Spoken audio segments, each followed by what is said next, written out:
good morning. Welcome back to the Big Data Jornadas in Coruña. Now I'm going to present you Maria Rubio. She's a Scala software engineering. She has a master from the University of Greenwich, and she has been working software engineering for more than 6 years now. She has worked for the British government to help them develop their tax system. And currently, she is working at a company called Shazam,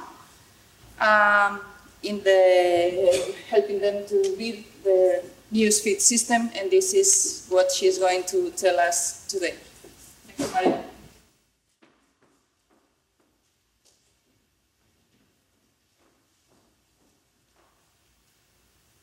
Good morning, everyone. First of all, I would like to thank Amparo and David for organizing this conference. I'm very pleased to have been here, and I really hope that you enjoy my talk today. So, as Amparo said, I'm working as a Scala software engineer at Shazam, and I'm currently working on the newsfeed system that we have at Shazam. So, as most of you know, Shazam is a mobile application that recognizes TV and music around you.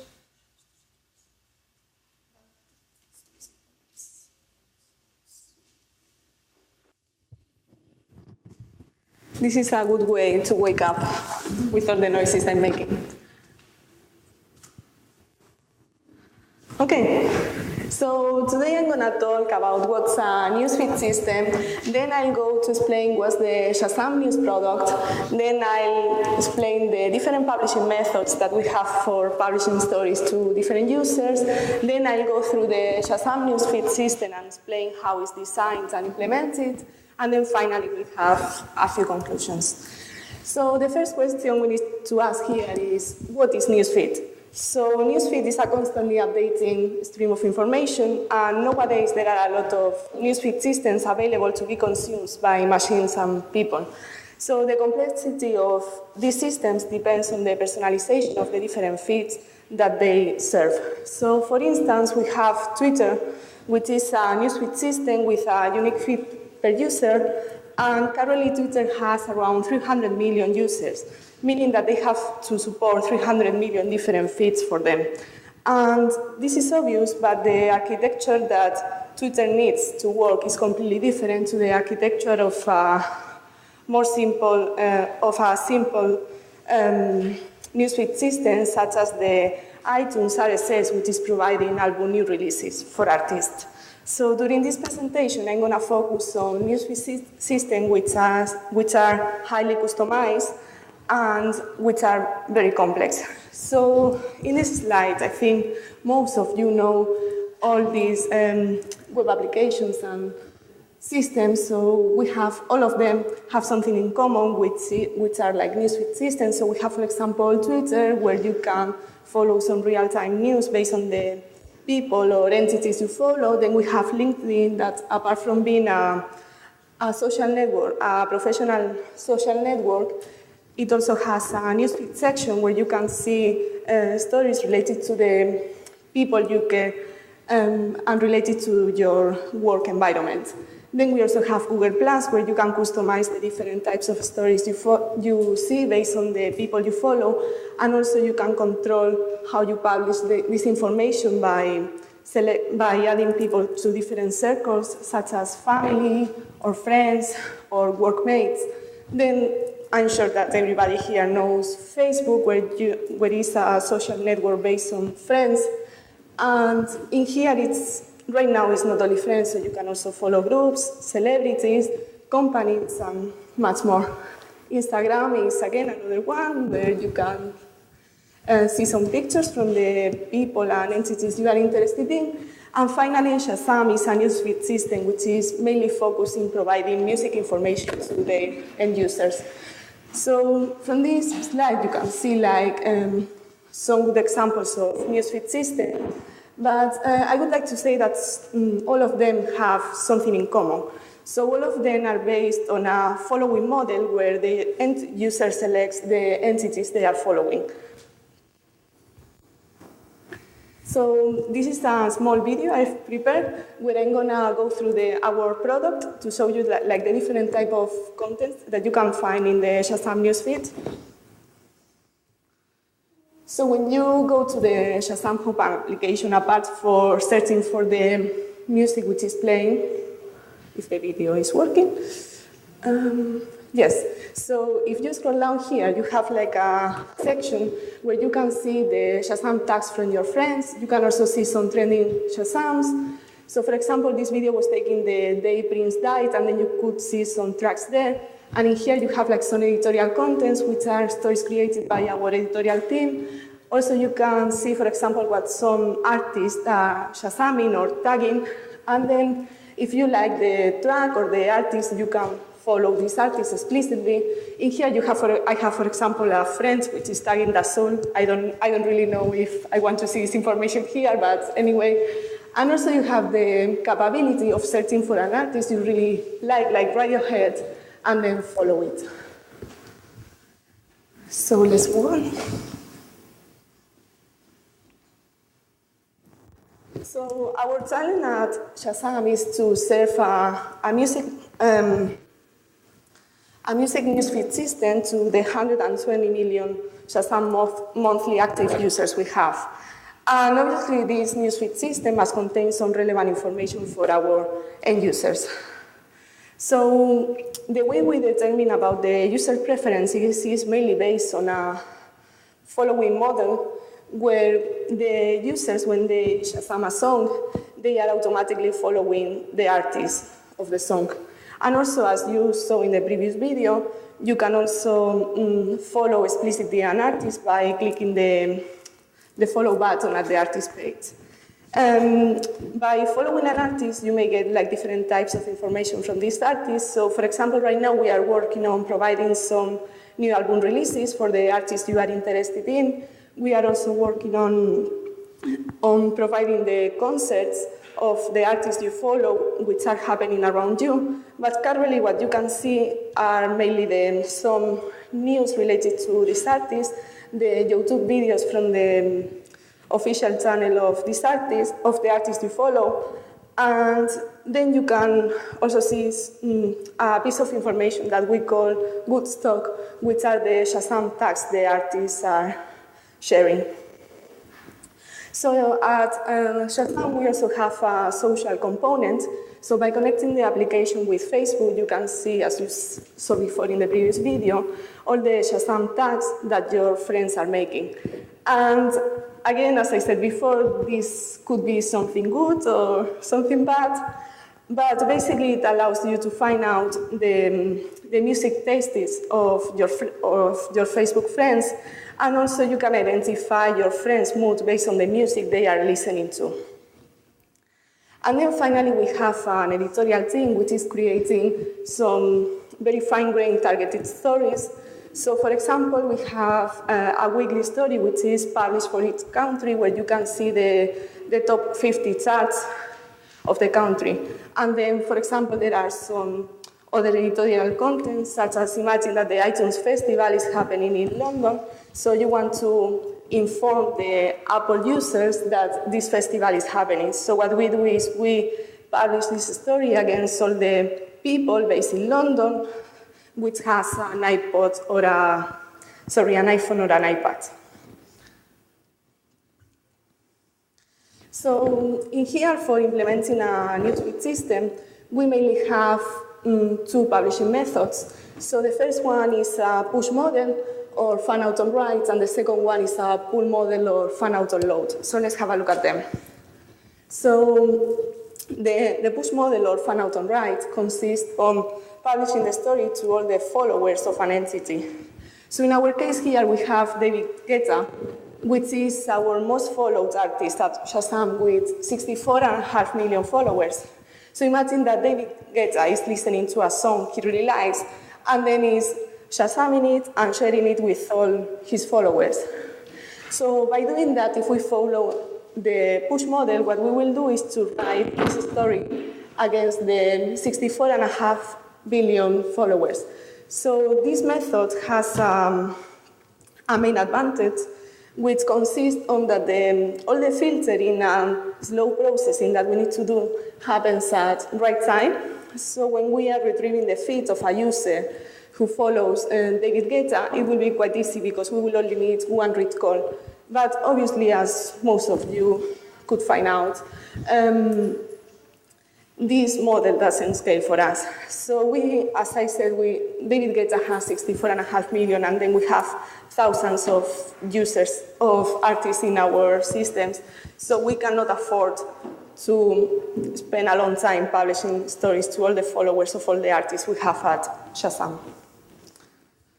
So the next approach we have is the pool model, where the write processing is very, very fast because we only write this piece of information against one single stream, and the resources we need on the write path are minimal. So as you can see here, so this model seems to work quite well for the previous case for the David Guetta publishing. However, what happens here is, imagine that we have a Shazam user who is following thousands of users. So when this user is consuming his feed, we will need to basically trigger 1,000 calls in parallel to grab all this information, merge all this information together, and then display that in his feed. So this model at read time doesn't scale. And it doesn't scale because the time that the response will be taken to be served is the time of the slowest response that we get from there.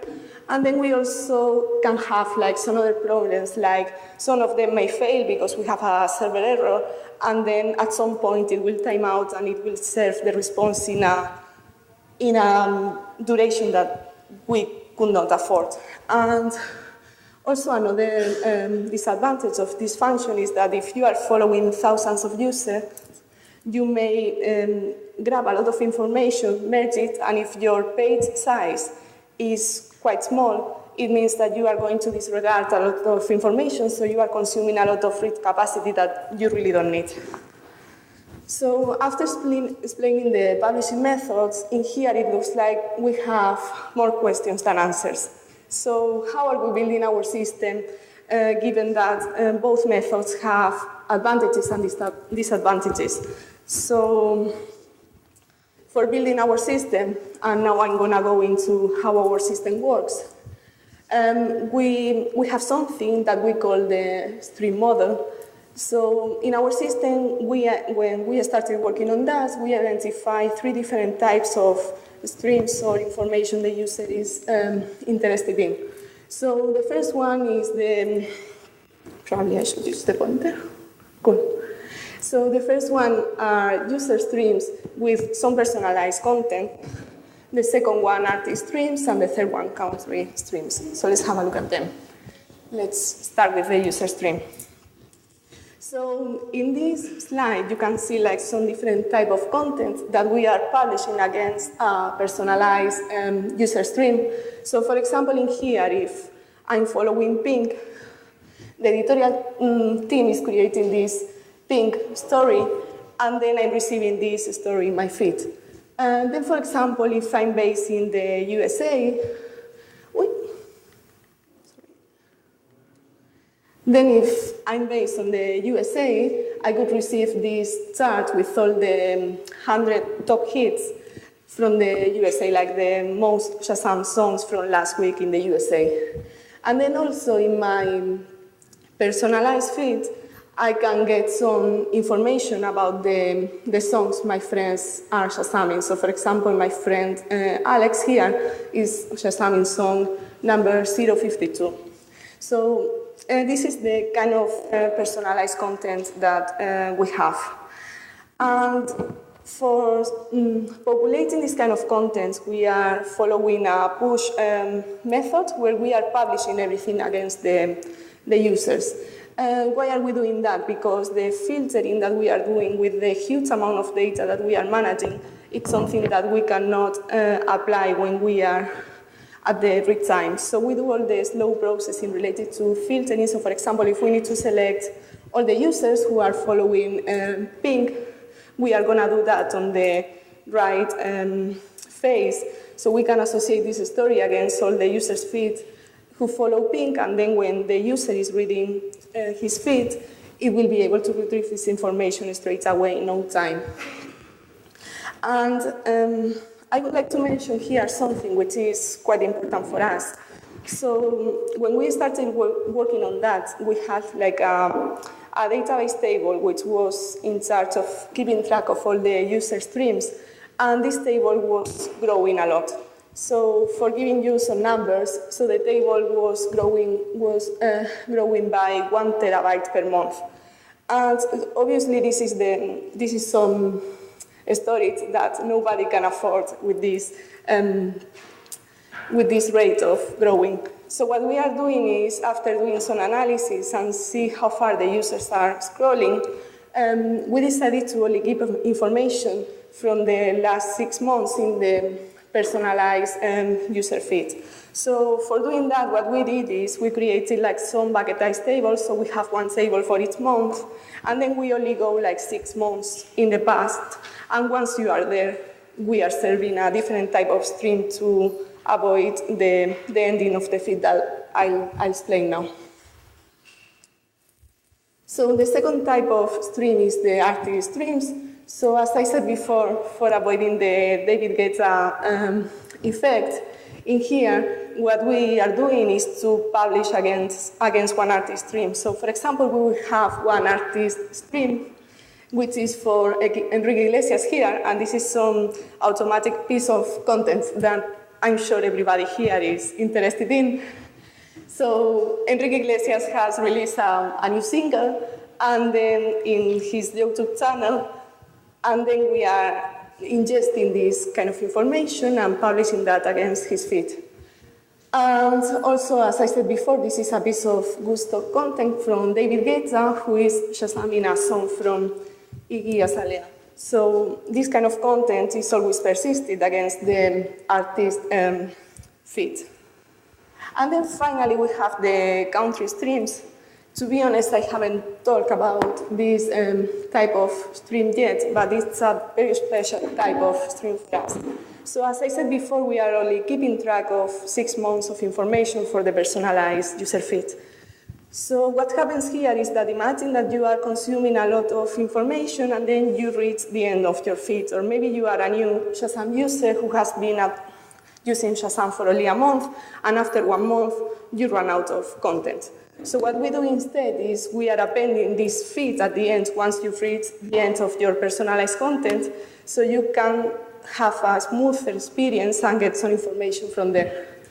So for example, against the country streams, we are publishing some top artist information. So if an artist I don't remember the exact number, but for giving you an example, if an artist has 10 million followers, and based on our rate limiting, because we don't want to fulfill the feed with all the artist Shazams, then we are publishing some selected tags into this feed. And then when you reach the end, we are serving this feed. And this feed is also quite important when a new user arrives to Shazam to improve the engagement of the user with this section, because if you arrive there and then you have nothing in this section, this is like a very bad user experience. And by the time the user starts using Shazam, we don't know a lot of information about the user. So the only information we know maybe is about his first tag, but with only one artist, we don't know enough to serve a personalized stream of content. And then we may know that the user is using an iPhone and that the user is based in Spain. So with these pieces of information, we are able to select the country stream that the user is interested in and render that to the user. Okay, so let's go a bit technical here. So our architecture stack is using a microservices architecture. So I remember when I started working a few years back, the first application I worked in was a monolithic application where all the files were together in a massive project. So we had there like front-end files, back-end files, database evolution scripts, assets, so everything was living in a single repo. And as you can imagine, this thing was a real nightmare every time we had to release it because of the size of the team. So we were around 10 engineers working on this system, and for us it was really painful every time we had to do a release because it was very difficult to control what we were putting in production, and then we had to go through different smoke testing. So as an opposite approach for that, microservices architecture is a suite of small services. It's running its own process and communicating with a lightweight mechanism. Usually we use REST API. And in our microservices architecture, we've got as many microservices as duties or responsibilities we have in our system. So for example, we have systems, a microservice for sending notifications, another one for publishing new stories, another one for aggregating the different stories and serving it back to the user, another one for ingesting contents from the YouTube channels for the artist, and so on. So the next thing is, I have to say that our architecture is split into different parts. So we have a publishing side and then a querying side. So about the publishing, we are hosting all our machines in Amazon Web Services. So as you know, Amazon Web Services is a cloud computing platform where you specify the services you need and you pay for them on demand. And from there, in this presentation, I'm only going to speak about the three which are relevant. We are using a few more services, but mainly we are using Amazon EC2 for the servers. Then we are using Amazon S3 as a storage solution where we are storing the files with the following entities. So imagine that in there we may have our data engineering team is generating a file of all the users who are based in Spain.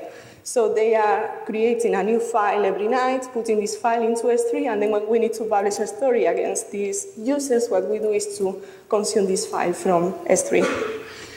And then for the database solution, we are using Amazon DynamoDB. So Amazon DynamoDB is a NoSQL database, which is providing some fast performance. So how this database works is you tell Amazon, okay, I want to have like this read capacity and write capacity, and Amazon allocates all the resources needed to satisfy these requirements. I'm going to talk a bit more about Amazon DynamoDB in a further slide.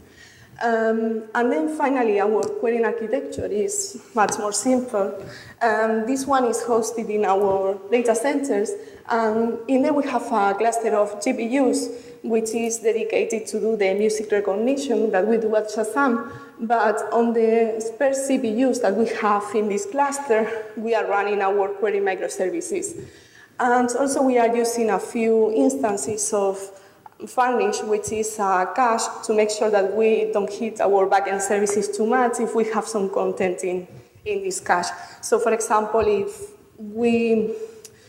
everybody is accessing David Guetta stream, we have that in our cache and we avoid hitting the database microservice to retrieve this information. So by using this cache, what we do is to improve the response time to the user because it's faster. And this is the application stack that we are using. So we are creating REST microservices using Naka HateTTP, which is a toolkit for building REST HateTTP servers on the top of Scala and Naka. And it's an asynchronous framework with an elegant DSL, and it has a lightweight server. And then we are writing all our applications in Scala. We have a bit of Python and Bash scripts, but mainly our services are developed in Scala. We are using some very cool libraries and trying to get a bit functional. So, for example, we are using some features of Scala set. And then the next thing that we are using is we are using a lot of Akka libraries. So from there, we are using Akka cores, Akka streams, and Akka persistence. We are also using Akka clustering, but for the scope of this presentation, it's not very relevant. And I'm going to speak a bit about them in the next slides when I present the architecture. So, okay. Until here, I've explained a bit of the architecture. So let's see how we are publishing a story. So imagine that our editorial team is publishing the chart for Spain. So currently in Spain we have 22 active users at Shazam. So what we do is our data engineering team is generating a file with all the users we have in Spain and putting this file in S3. So then our editorial team is sending a post request to our news publishing microservice saying, I want to publish the chart for Spain. So the first thing we do is we go to S3 and then we start reading the file, the S3 file, which contains all the accounts we want to publish this story against. And then our news publishing microservice is basically calling a content service, which is basically a proxy we have here that understands the database level, and then is putting all the stories, associating all this story with all the users in Spain in DynamoDB. Okay, so until here everything seems obvious and the architecture is very simple, so there is nothing really relevant in here. But there is a topic that I really like, which is the error handling. So what happens when something goes wrong? So if we are optimistic, this flow will work perfectly for us, and yeah, we will be able to publish things. But what happens when errors appear? So imagine that our Amazon, we are publishing a lot of stories at the same time, which is something we usually do. And the write capacity we are paying for cannot cope with the amount of load that we are sending from news publishing and then content. So our DynamoDB database will start throwing some throughput exceptions saying, okay, we have a contract, you told me that you are going to use as many write units, and then you are not fulfilling this contract. So I cannot insert things here. So what happens here is that Amazon DynamoDB starts saying, imagine that you are trying to write a batch of accounts here, and then Amazon DynamoDB is going to tell you, okay, I failed to associate these accounts with this story. So what we do here is content service is able to understand this response and then is creating a relevant response for the news publishing service saying, I failed to associate all these accounts. So what happens here is that news publishing could obviously retry sending the failed accounts to content. But if we think a bit about it, it would be a bit stupid to start sending again the failed request to content because DynamoDB is telling you, I cannot cope with the current load you are sending me. So what we do instead is we are using an exponential backoff algorithm here, where we are basically waiting for a bit and increasing the delay if DynamoDB is not responding. So we wait for a bit, we try again, DynamoDB is saying, I'm not recovered yet, so we are here, we identify that it's the second time that it fails, we wait for a bit more, and then we try until we successfully associate all the accounts with the music story that we are publishing. But if we think about it, we are able to wait a bit here, but what's happening in this place? So we have a consumer of an S3 file, which is usually amazingly big, and if we start accumulating the bytes of this file into the news publishing service, we are going to run out of memory.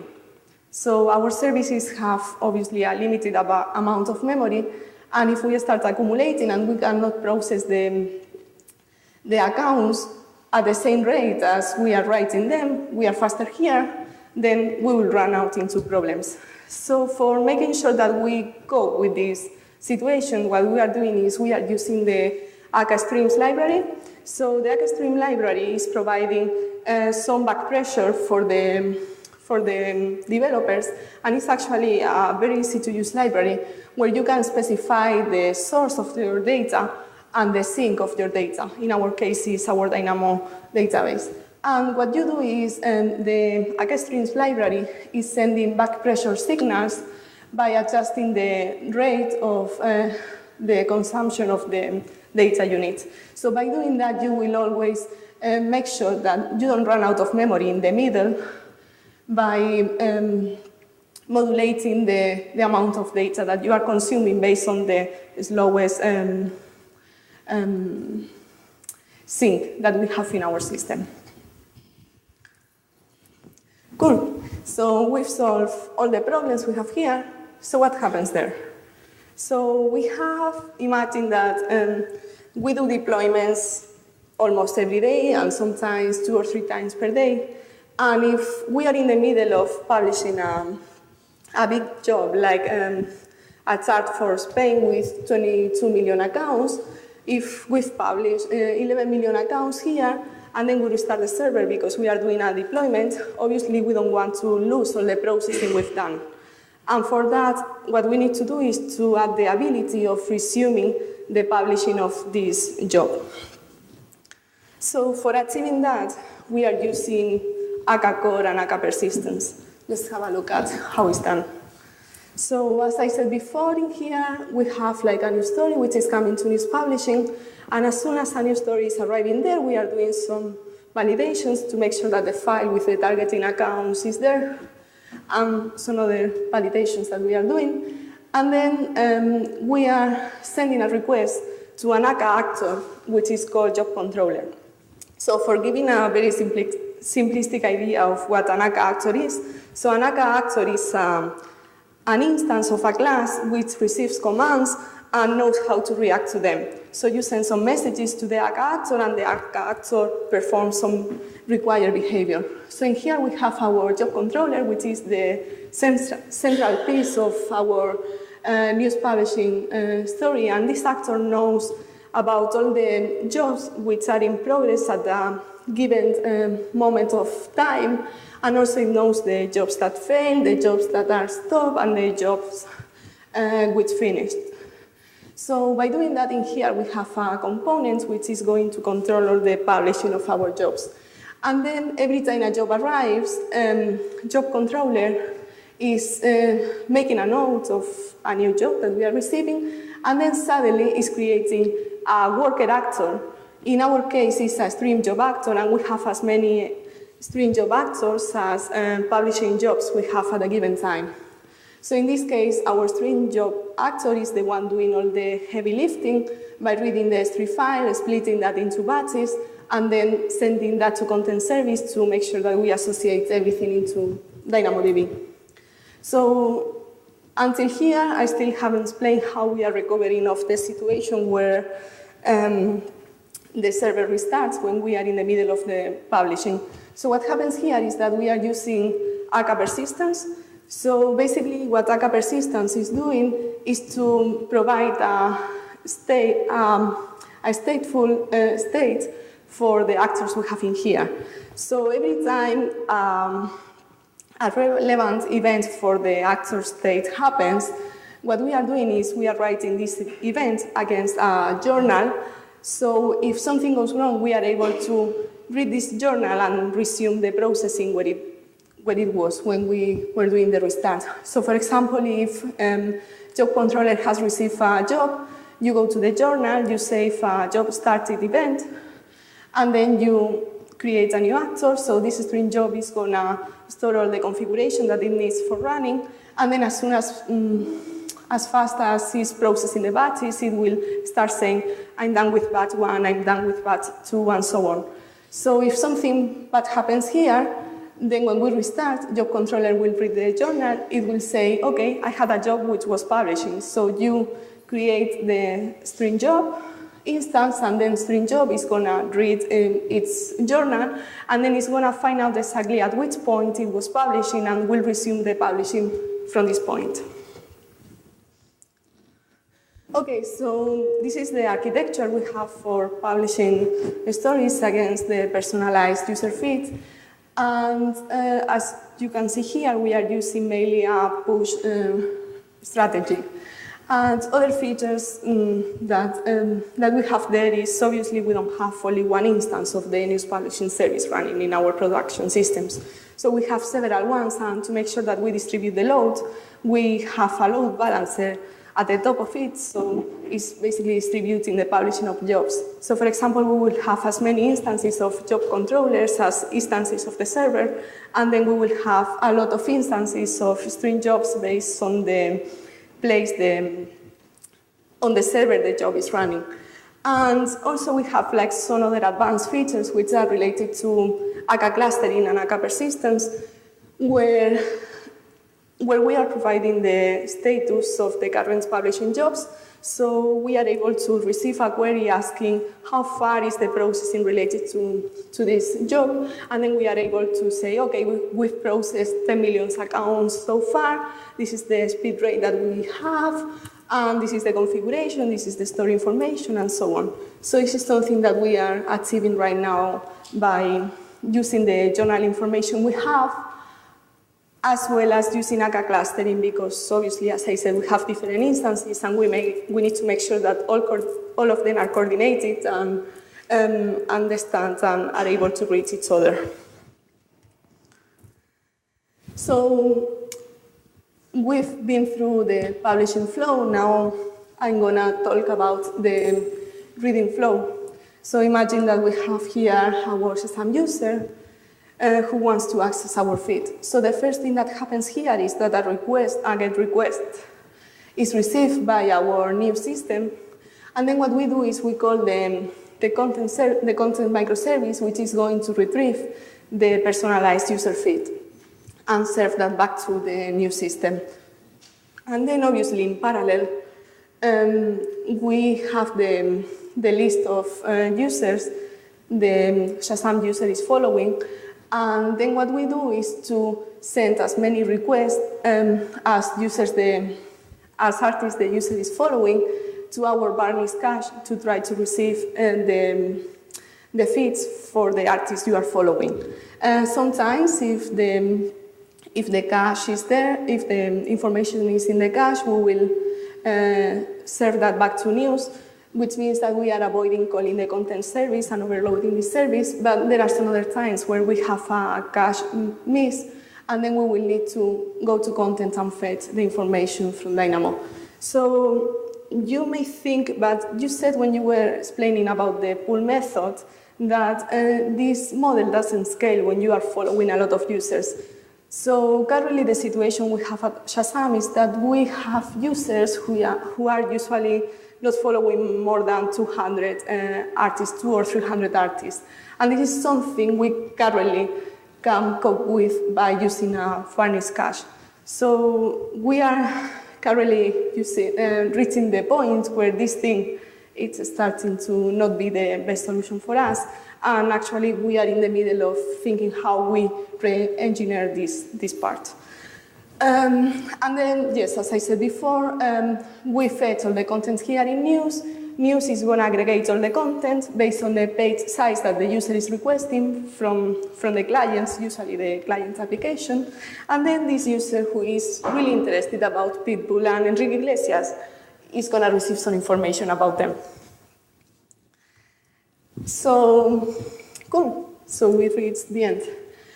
So in this presentation, I spoke about the different two strategies for implementing a newsfeed system. And you can see that our current solution is a merge of the push and pull methods. And I really like this sentence, which is saying that all the engineering solutions are transient. So you may have a solution which may work for a while, but after a while, you may need to re-engineer that. And it's something that, as you know, in software engineering, the requirements change, the load of users change, and you need to be able to react and provide good solutions to make sure that you are still able to provide the service that you want to provide. So that's all. Thank you very much for listening.